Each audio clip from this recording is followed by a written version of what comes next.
Probably the greatest advice I can give you about this whole process is to try and clean the dishes up as you go. It's beneficial to do the dishes up as you go along. It does take a while, but it keeps things clean and your workspace clear.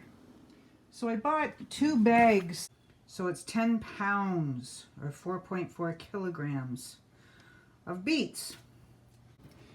So take the beets right out of the bag, that if you bought it in the grocery store, place them directly into a pot and have them on a slow boil for a little while until they are cooked. Don't overcook them, but poke a fork in one of them and see if they are a little tender. So don't bother washing them, just put them directly in the pot. Don't take the stems off of them or the ends.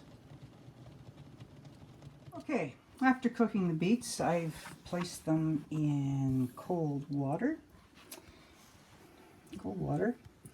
and you will see that I know they look kind of gross, but it just peels right off. I've got my green box here ready to go. Just to take the skins off like that, and they come completely off. Okay, so you're left with a nice, clean, skinless beet. Of course, you can cut off some of the blemishes later when you're getting ready to pickle. So I put it back in the cold water for now, until I'm ready to go. So yeah, we're just doing a little bit of beets at a time, just because it's easier for me to deal with. However, the beets, just take your time with them and make sure that you get all the skins off before you go to the next stage. I'm not going to be able to deal with these today, so I've placed them in a bag and I'm going to put them in the fridge until I'm ready to deal with them. So, just so you know, they'll be okay in the fridge for a couple days till you're ready to cut them up and can them. So, that converted into 3 bags like this. After the beets were cooked and peeled, I got 3 bags. I had them in the fridge. I'm now in the process of putting them in the jars.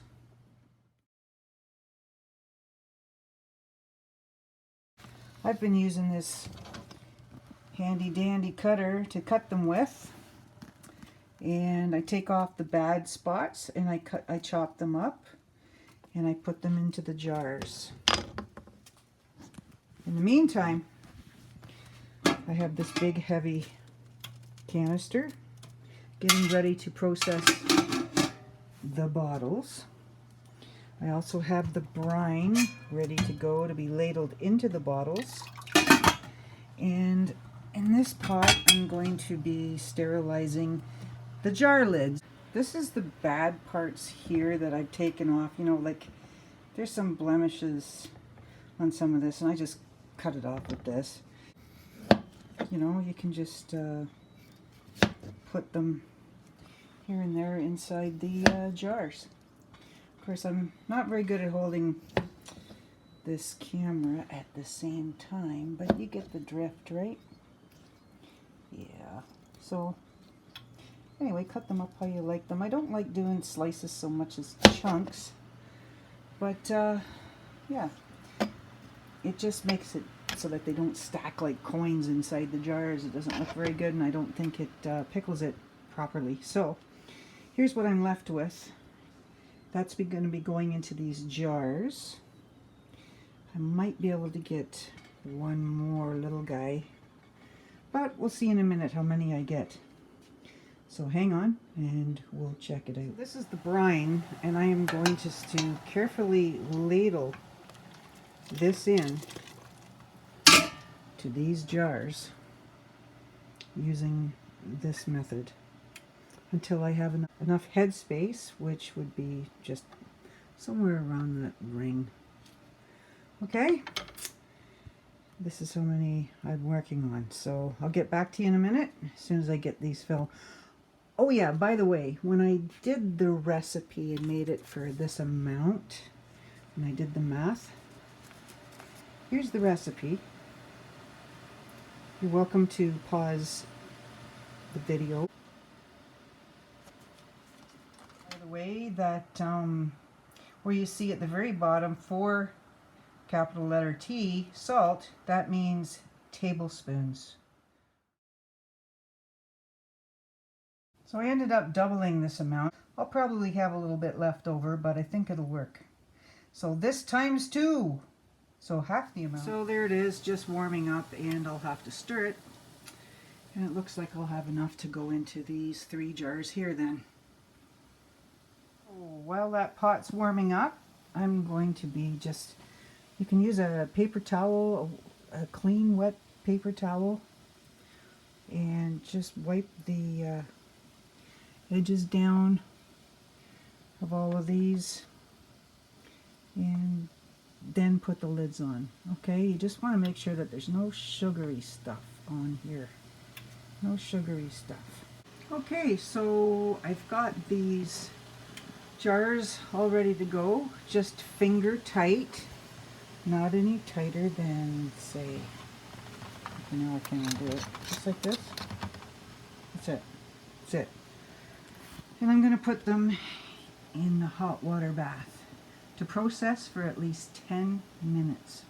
Okay, so I can only get 4 in here right now. I'm going to put the lid on, and that should be put up to boil for about 10 minutes. So I won't start timing that until it comes to a boil. I'll wait 10 minutes, and I'll take them out using this handy dandy tool that picks up jars. I'm sorry I didn't show it to you when I was doing it, but it picks jars up and puts them in and out of the water. It's a handy tool. I don't know what I'd do without it. So yeah, we'll just wait 10 minutes. Okay, in the meantime, I have these next 3 jars ready to go, and I'm going to put the brine in it. So same process. And I'll be talking to you in a few minutes after I use this ladle to get some of the brine out of here and put it into here.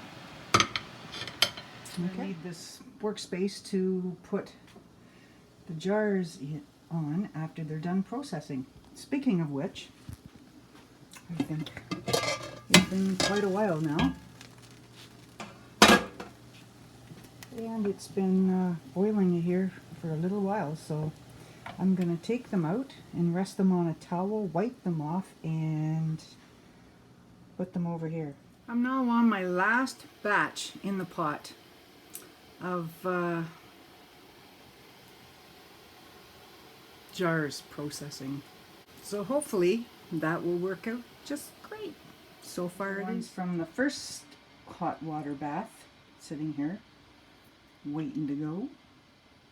Pretty soon I'll hear click of the lids sinking down. Gotta love that. I put out some metal trivets here for the hot jars to sit on. One of these just clicked. I'm not sure which one it was, but it's best just to leave the jars here for 24 hours and see which ones do not go down. So there you have it. There's what 20 pounds of beets from the store look like, all done up. So it didn't cost me much to do this. I already had some jars and new lids and ring bands in place. So yeah, it should be really awesome. Another piece of advice that I have to tell you is to try and open the windows when you're doing this, because of the vinegar and the sugar. Kind of sticks to the cupboards if you're doing any amount of canning.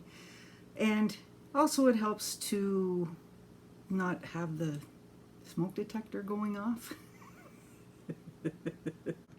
I'm very happy that I got this canning done today. Thanks for joining me. I think the next thing that I'll do is maybe pickle these jalapeno peppers that I grew myself.